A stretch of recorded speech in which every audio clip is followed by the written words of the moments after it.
اغوا نہیں ہوئی، والدین کو معلوم ہے۔ دعا زہرا کے نئے انٹرویو میں نئے انکشاف۔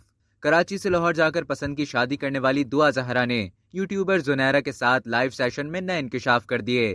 لائیو سیشن کے دوران یوٹیوبر زنیرہ نے دعا زہرا سے ان کمنٹس کے جوابات لیے جو صارفین نے سوشل میڈیا پر دعا زہرا کے حوالے سے کیے تھے۔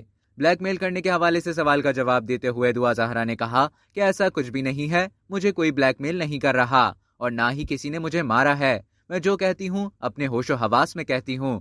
میں لوگوں کو یقین نہیں دلا سکتی کہ میں خوش ہوں، کیونکہ جو کچھ بھی کہہ لوں لوگوں نے منفی تبصرے ہی کہنے ہیں اور ہر بار یہی کہا جاتا ہے کہ مجھے اغوا کیا گیا ہے۔ انہوں نے یہ بھی کہا کہ میں اپنی بیٹی کے ساتھ اس طرح دوستانہ تعلقات قائم رکھوں گی کہ بھاگنے کی نوبت ہی نہ آئے۔ میں اپنی بیٹی کی دوست بن کر رہوں گی تاکہ وہ مجھ سے ہر بات شیئر کر سکے۔ دعا زہرا نے یہ بھی کہا کہ ساری جھوٹی باتیں کہنا بند کریں، مجھے آپ کی ہمدردیوں کی ضرورت نہیں ہے۔ مجھے اچھی طرح معلوم ہے کہ آپ کو مجھ سے کتنی ہمدردی ہے۔ آپ میرے شوہر کی عزت کریں اور مجھ سے متعلق جھوٹی افواہیں پھیلانا بند کریں۔ دعا زہرا نے اپنے والدین سے مخاطب ہوتے ہوئے یہ بھی کہا کہ ضد چھوڑ دیں، مجھے اور میرے شوہر کو قبول کر لیں۔ میں اغوا نہیں ہوئی ہوں اور یہ بات میرے والدین کو پہلے دن سے معلوم ہے۔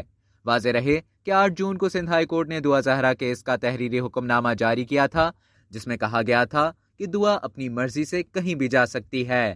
اب تک کے لیے اتنا ہی۔ مزید خبروں اور نیوز اپڈیٹس کے لیے ڈیلی جنگ کے یوٹیوب چینل کو سبسکرائب کریں اور فیس بک کے پیج کو لائک کرنا نہ بھولیں۔